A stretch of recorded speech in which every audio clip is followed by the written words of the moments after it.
Assalamualaikum warahmatullahi wabarakatuh. Perkenalkan, nama saya Muhammad Haisam dari kelas 10 jurusan DKV. Alasan saya membuat video ini adalah karena ada tugas-tugas yang belum saya selesaikan. Fotografi, dalam bahasa Inggris fotografi, yang berasal dari kata Yunani yaitu pos, cahaya, dan grafien, melukis atau menulis, adalah proses melukis atau menulis dengan menggunakan media cahaya. Sebagai istilah umum, fotografi berarti proses atau metode untuk menghasilkan gambar atau foto dari suatu objek dengan merekam pantulan cahaya yang mengenai objek tersebut pada media peka cahaya. Alat paling populer untuk menangkap cahaya ini adalah kamera. Tanpa cahaya, tidak ada foto yang bisa dibuat. Prinsip fotografi adalah memfokuskan cahaya dengan bantuan pembiasan sehingga mampu membakar medium penangkap cahaya. Medium telah dibakar dengan ukuran luminitas cahaya yang tepat akan menghasilkan bayangan identik dengan cahaya yang memasuki medium pembiasan. Untuk menghasilkan intensitas cahaya yang tepat, untuk menghasilkan gambar digunakan bantuan alat ukur berupa light meter. Setelah mendapat ukuran pencahayaan yang tepat, seorang fotografer bisa mengatur intensitas cahaya tersebut dengan mengubah kombinasi ISO, aperture, ataupun diaphragm ataupun shutter speed. Di era fotografi digital di mana film tidak digunakan, maka kecepatan film yang semula digunakan berkembang menjadi digital ISO. Fotografi saat ini telah berkembang menjadi sebuah gaya hidup. Hal ini dimulai semenjak munculnya era digital dan berkembangnya media sosial. Segitiga exposure, yaitu ISO, speed, dan aperture. Pengertian ISO kamera. ISO singkatan dari International Organization for Standardization adalah ukuran sensitivitas sensor kamera terhadap cahaya. ISO kamera mengacu pada tingkat sensitivitas sensor terhadap cahaya yang akan memengaruhi sejauh mana cahaya akan dihasilkan dalam gambar. Semakin tinggi ISO, semakin sensitif sensor terhadap cahaya, yang memungkinkan untuk mengambil gambar dalam kondisi cahaya rendah atau dengan kecepatan terana yang lebih tinggi. Sebaliknya, semakin rendah ISO, semakin rendah sensitivitas sensor terhadap cahaya, yang biasanya cocok untuk kondisi pencahayaan yang baik. Pengertian shutter speed. Shutter speed adalah waktu yang dibutuhkan untuk membuka dan menutup shutter pada kamera saat mengambil foto. Saat shutter dibuka, cahaya masuk ke sensor kamera dan mengakibatkan terbentuknya sebuah foto. Semakin lama shutter terbuka, semakin banyak cahaya yang masuk ke dalam sensor kamera. Dan sebaliknya, shutter speed dinyatakan dalam detik atau fraksi detik, misalnya 1/60 detik. Pengertian aperture. Aperture adalah salah satu spesifikasi penting pada kamera DSLR dan handphone. Aperture sering disebut sebagai bukaan. Aperture adalah bukaan diafragma pada kamera yang fungsinya mengatur jumlah cahaya yang masuk ke dalam sensor.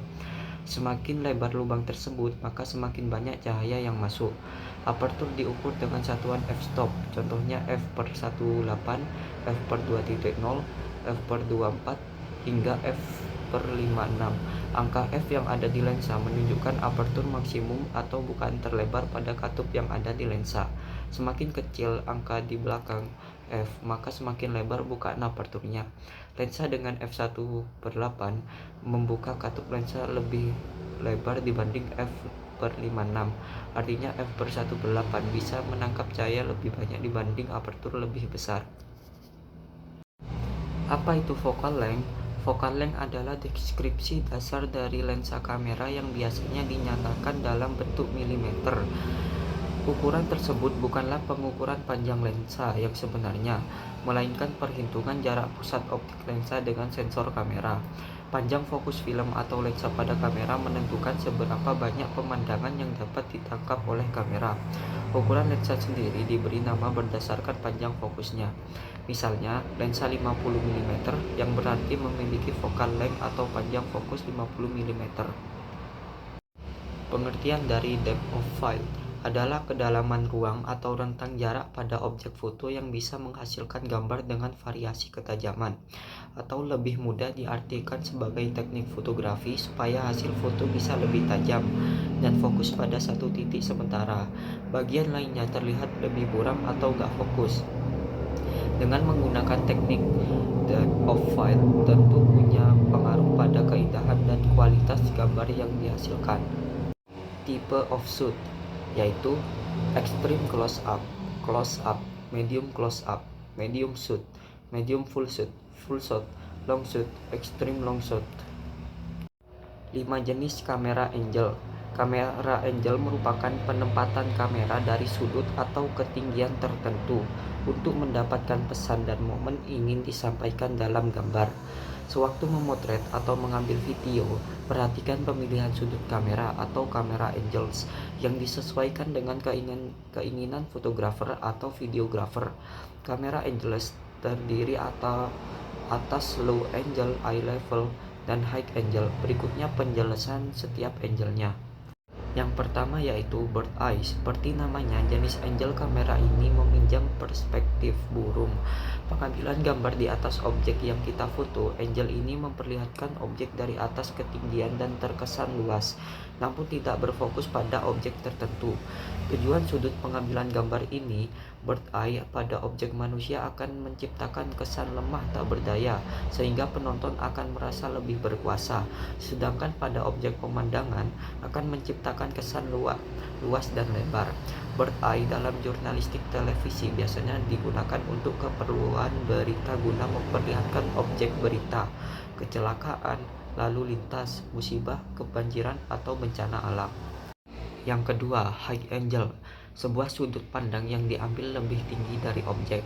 Teknik ini sekilas mirip bird eye. Bedanya high eye diambil tepat di atas objek dan lebih berfokus pada satu objek saja. Kesan yang ditimbulkan high angle adalah kurang berdaya atau penonton akan merasa berkuasa dalam melihat foto atau video. Posisi kamera selalu miring atau menunduk ke arah bawah. Yang ketiga adalah eye level, teknik pengambilan gambar yang sejajar dengan objek. Posisi kamera dan objek lurus sejajar. Hasilnya memperlihatkan tangkapan pandangan mata seorang yang berdiri sejajar atau yang mempunyai ketinggian tubuh yang sama dengan objek. Sudut ini juga tidak hanya bisa diambil dari depan saja, melainkan juga dari kiri, kanan, maupun belakang objek yang bersangkutan. Fungsi dari teknik ini cocok digunakan untuk mendeskripsikan kegiatan yang dilakukan objek, misalnya sedang menatap sesuatu, mengobrol, dan kegiatan sehari-hari lainnya. Fungsi dari angle kamera ini pun lebih terkesan netral karena tidak ada kesan intimidasi atau superior yang tercipta, mengingat kamera dan objek berada sejajar. Yang keempat adalah low angle. Teknik pengambilan ini dilakukan dengan memposisikan kamera berada pada posisi di bawah objek yang bidikan. Pengambilan gambar memiliki sudut lebih rendah daripada objek. Sudut ini membangun kesan berkuasa, baik dalam soal ekonomi, politik, sosial, dan lainnya. Seseorang yang ditampilkan dengan sudut pengambilan ini akan mempunyai kesan dominan. Sering juga sebelum juru kamera mengemasnya dengan low angle, pengambilan kamera objek diawali dengan tilt up dari bawah ke atas. Teknik ini ingin lebih menonjolkan sosok yang berkuasa. Frog eye. The frog eye angle juga diambil dari bawah, namun dengan sudut pandang yang lebih rendah daripada low angle, yaitu pada posisi hampir menyentuh tanah. Penerapan angle ini memberi kesan lebih besar dan kuat pada objek. Pada tahun 1614, Angelo Sala menggunakan perak nitrat yang dibakar oleh sinar matahari dengan kertas dibungkus. Ini dikemukakannya pada tulisannya yang berjudul Septem Planetarum Terrestrum Sabagirica Recensio. Jika serbuk perak nitrat terkena sinar matahari, maka akan berubah menjadi hitam seperti tinta. Penemuan dengan efek sinar matahari ini dianggap kurang berguna oleh ilmuwan lain. Pada tahun 1717, Johann Heinrich Schulz, profesor Jerman yang menggunakan botol berisi perak nitrat dan kapur secara tidak sengaja ada dekat jendela. Campuran ini membuat menjadi gelap dengan sebagian berwarna putih dan membuat garis botol.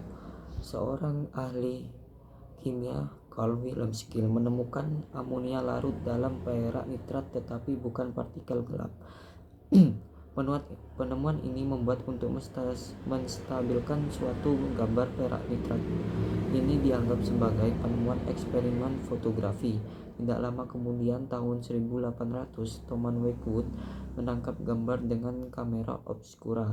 Sayang, Wakewood terlanjur meninggal pada usia 34 tahun 1805.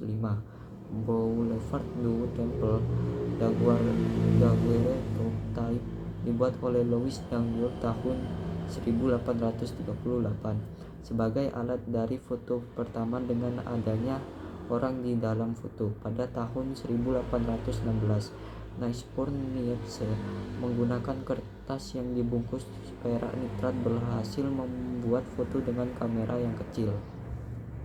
Sekian penjelasan dari saya. Jika ada kurang kata atau salahnya, saya minta maaf sebesar-besarnya.